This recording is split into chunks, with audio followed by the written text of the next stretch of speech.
I thought I would do a lighter and more fun topic in my opinion, writing pet peeves. This video will be highly opinionated because, well, it's about my own subjective taste, so if you disagree, that's fine. I just won't personally like stories that do these things. Still, I do have reasons I'll be getting into, so if you find yourself in really strong disagreement with something I say, please leave it in the comments because I'll be genuinely curious what people who think otherwise will say. That, and with so much time on hiatus, I really need comment engagement.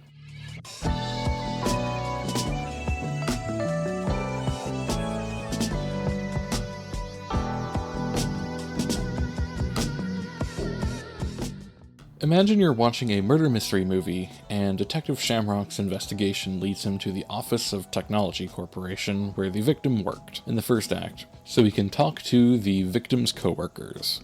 Turns out, Technology Corporation is working on a secret project that can make trillions of dollars. I'll give you 3 guesses why the victim was killed. Right off the bat, I think this is going to upset someone. Look, I am fully aware that large corporations and governments alike constantly make terrible decisions that make life suck. I'm a full-time Arch Linux user with old equipment who buys food at the localist level possible. I do not like corporations or the government. But as a writer, I believe we have to be more creative with our antagonists.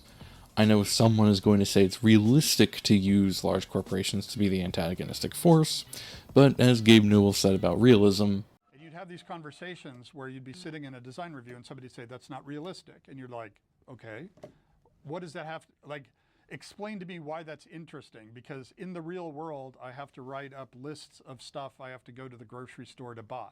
And I've never thought to myself that realism is fun. I go play games to have fun. Yes, it is realistic for corporate or government entities to be the villains of a story. But being realistic does not immediately mean it's good writing. Individual antagonists are more engaging. Corporate motivations are always going to be about profit and growth, so it removes personality from the equation. How many stories exist right now where the conflict is actually just a corporation trying to turn a profit? Sometimes in fiction, you are allowed to do things that are different from reality. Obviously, this doesn't mean I want them to be represented as the good guys. I'm just saying that antagonists are always more interesting when they involve motivations of an individual person. The thing is, you can have both. Represent the evil organization through a personal antagonist.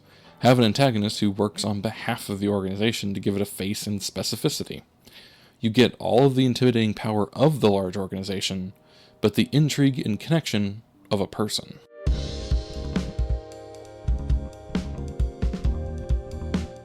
Protagonist Terry is an introvert who has no problems making friends who are just like them, and they all hang out at a comfy cafe that is both reasonably priced but also completely ethical in where they source their coffee beans. It is their favorite spot to do things like gossip behind the backs of Casey and their friends, who all have the wrong political opinions and act like entitled jerks. This pet peeve will look very different depending on the genre. In realistic genres, this usually manifests as lacking nuance or is otherwise one-sided. Insert group here believes the wrong thing, and insert group there believes the right thing. Characters on the wrong side are simultaneously malicious and crafty, while also being dumb, while characters on the right side are simultaneously independent and quirky, while also being in full agreement with each other. In speculative fiction subgenres, this is usually represented with actual factions. The real issue here is that the story has nowhere for the characters to grow. The protagonists are already believing the correct things and supporting the right causes, and the antagonists are smart when they have to be threatening, and dumb when they have to explain why it is they believe what they do. Nobody in the story has room to change their minds in any impactful way. Real nuance will always be better every single time. I want my antagonists to have reasons why they do what they do. I want my protagonists to have reasons why they fight back. There have to be consequences both ways, which does mean if the protagonist does something wrong, they need to face a comparable effect. They shouldn't be automatically forgiven because they're on the right side, and they especially shouldn't be justified for doing something wrong. An added layer is, if your story is grappling with real-world topics, it is your responsibility as the author to accurately portray all sides. The very core of misinformation is made up of people who think they're doing the right thing, but have oversimplified a problem by creating strawman antagonists and overly perfect protagonists.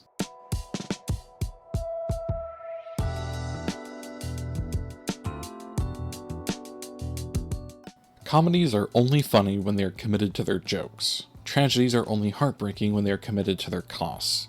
The same can be said about every single genre. Fact of the matter is, if you wrote any kind of fiction, then you have made a whole collection of unspoken promises to your readers and audience. However, for the last few years, there has been a disturbing trend of media shying away from their own promises. Stories that try to use ironic or meta-humor to self-consciously defend itself from criticism by acting self-aware. Stories that won't let a character stay dead or a protagonist stay punished. The new Naked Gun movie is not my favorite comedy of all time, but one thing I really respect about it is that it committed to all of its jokes. It looked at the source material and actually did homage to it by continually doubling down on its premise. The first Nobody movie is another example of a movie committing to what it set out to do. It still had humor, but unlike, say, a Marvel movie, it never used the humor to deflect comments by trying to be self-aware. The Ballad of Buster Scruggs really stuck to all of its promises, even though it is very different from anything else made in the last few years. Listen to the following example. John Hero is standing on an elevated platform. Blood drips down his chin and he readies himself for the next attack. Jim Villain stands up from John's previous attack. He brushes the concrete dust from himself as he stands. "You're stronger than I thought," he says, and he spits a tooth out. "You can just surrender. We don't have to do this." "No, it's my destiny. It's my right." A ringing phone interrupts Jim. John answers it. "I'm busy right now." No, really, he's like right in the middle of his monologue. Yeah, tacos sound good. Alright, I have to finish this. Love you too." He hangs up and looks back at Jim. "Sorry, she calls at the worst times. You were saying, every idea done in earnest will find the people who appreciate it. However, when the writer suddenly gets self-conscious and makes some self-aware remark about something being a trope or a cliche or obviously a bad idea, it backfires. If your story is engaging enough, most viewers are not going to notice a benign trope. Calling attention to it doesn't excuse it, it literally just makes the audience notice. I think self-conscious writing is a symptom of a problem rather than the problem itself, though. I think the self-consciousness is because writers know they're writing something of lesser quality when this happens, and instead of fixing it, they try to patch it up with jokes about itself.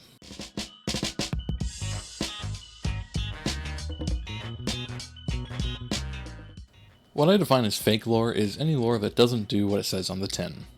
Does this fictional religion that worships in some particular way actually worship in that way? Or does every character who belongs to that religion never do it? Does this piece of magic with certain downsides actually have those downsides as a consequence? Or does it only affect unimportant characters? Does the limitation on this particular piece of technology actually hold characters back? Or can it be changed for convenience? Let's say there's a character who is presented as being so introverted that they get exhausted even talking to one stranger for more than a couple of minutes. It happens a few times in the first act, but then magically in the second act, they seem to be doing well talking to people. They even seem comfortable in the social situations the plot requires of them. Even if at the end they are back to normal, the trait that character supposedly had is fake lore. Why? Because when it mattered, it vanished. This sort of thing is very common with characters and worlds made by amateur writers. We all know to add flaws and other inconvenient traits to things in order for them to be more interesting and relatable to the audience.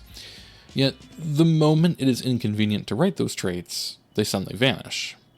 I think it's well known that having restrictions in the story help creativity, but there is some nuance to it. Restrictions help creativity only when they actually exist.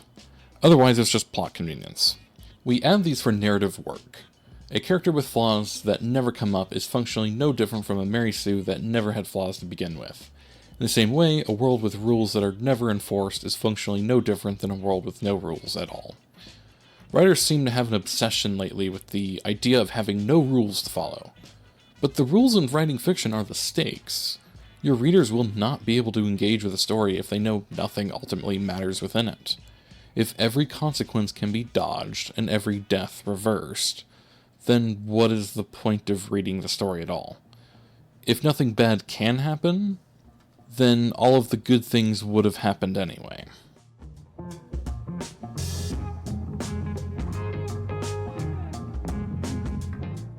Every fictional world needs some basic, standardized things that make up the foundation of how it works. The genre itself indicates what those standards should look like.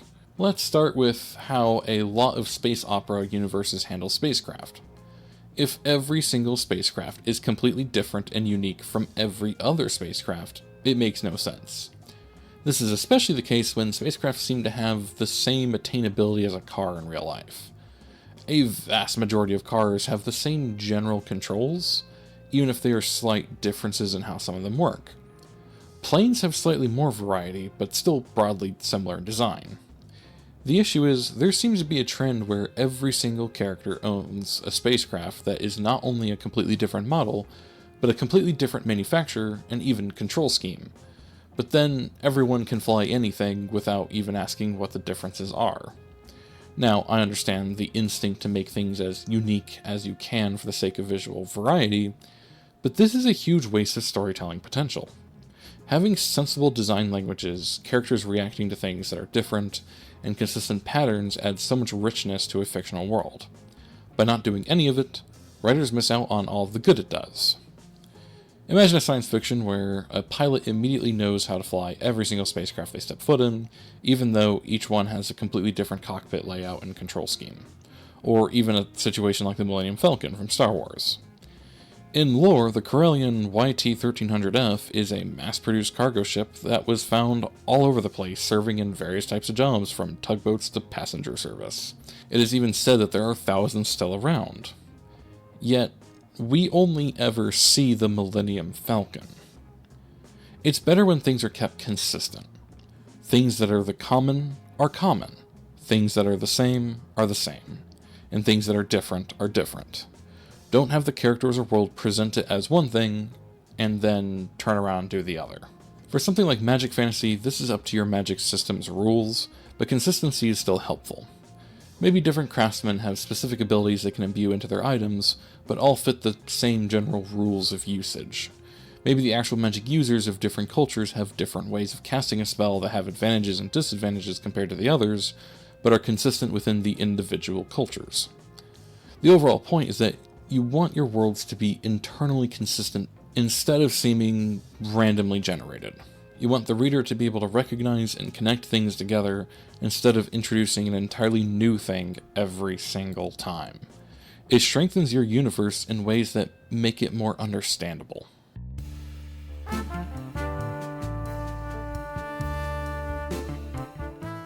What I mean here is when all of the foundational parts of the world itself in some way are collectively tied to the protagonist by coincidental means.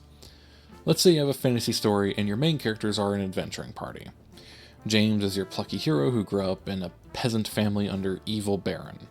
He wants to find the lost relic of the ancient warrior Legend Man to stop evil Baron from killing everyone. Along the way, he meets Derek the Dwarf, who is a joyful yet stubborn fighter whom James befriends after a briefly hostile but mostly comedic encounter. Then they are joined by Alice, the standoffish but attractive elf woman who's on her own quest to find the lost relic of Legend Man for some mysterious reason she doesn't want to talk about. Technically that works.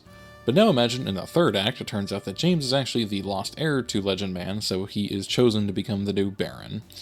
And it also turns out that Alice is a noble who had run away because she didn't want to live that life, but by marrying James, it happens anyway. And Derek is also revealed to be of noble bloodlines and unites the dwarves underneath him. By the end, the members of this party are now the most important people of the world. Here's the thing, this is only a problem because of the fake randomness. If James knew who he really was at the beginning, and his goal was always to become the new Baron, and he allied with Alice and Derek because he knew who they were, that entire story works perfectly fine.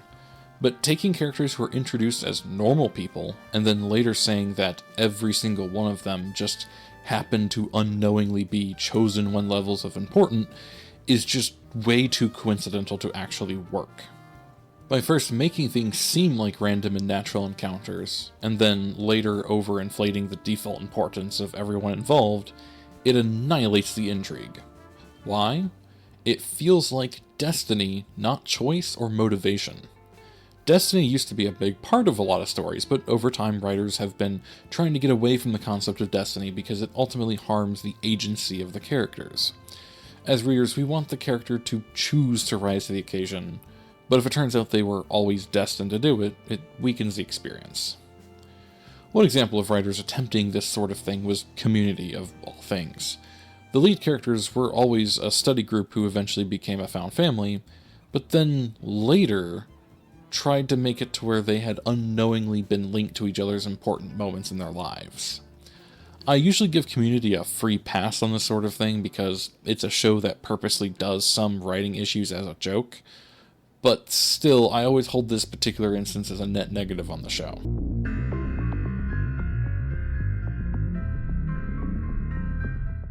I get it. Retcons happen. If a project goes long enough, then they're pretty much inevitable. But you need to avoid ones that completely change the canon in its core components. Today's big movie and TV studios seem to have dropped that guidance, and it is costing them dearly. Think about the writer-audience relationship like investment. The audience needs to invest time and attention into your story. They are doing so assuming they will get a return on that investment. So let's say you introduce a character named Peter, you introduce that Peter has telekinesis, and you introduce that he has a strong phobia of riding in an airplane.